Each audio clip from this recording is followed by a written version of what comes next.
सदा नन्नु नडिपे नी चलिमे।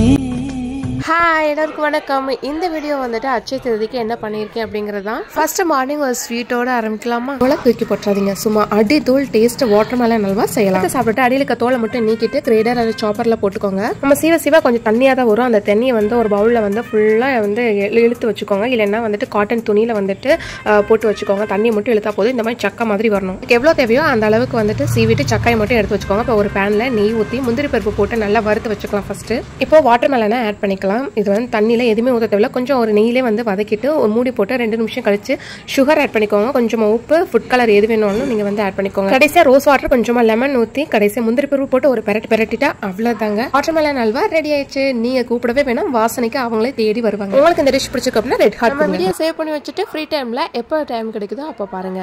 அக்காவும் தம்பி கொஞ்ச நேரம் விளையாண்டுட்டு இருந்தாங்க. அதுங்காட்டி சமையலும் முடிச்சாச்சு. சுட சுட சாதம், சுண்டல், முருங்கைக்காய் போட்டு புளிக்குழம்பு. இன்னைக்கு தொட்டுக்க வந்து எதுவுமே வைக்கல, காயில இருந்துச்சு. வடகம் ஆனா வந்துட்டு வச்சுக்கலாம். புளிக்குழம்புக்கு வடகம் தொட்டு சாப்பிட்டா இன்னும் சூப்பரா இருக்கும். வடகம் வீட்டுல வெரைட்டியா இருந்துச்சு. சோத்து வடகம், வெங்காய வடகம், ஜவ்வரிசி வடகம் சொல்லிட்டு லைனா நிறைய இருந்துச்சு. ஸோ அது எல்லாத்துலயுமே கொஞ்சம் சாப்பிட்டுட்டு என்ன வாங்கணும், எந்த டைம்ல வாங்கணும் அப்படிங்கறது வந்து வீடியோ கொடுத்துருக்கேன், செக் பண்ணிக்கோங்க. 1000 பேர் இருந்தாலும் எனக்கு பிடிச்ச பேர் ஆத்தா தான். ஆத்தா நீ இங்கே இருக்கணும்.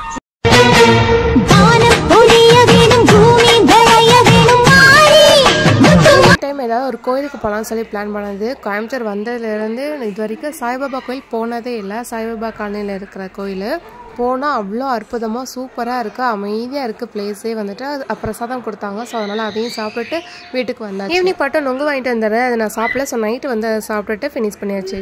நைட்டு 10 o'clock ஆச்சு. இன்னும் பாட்டு பாடிட்டு இருக்கேன்.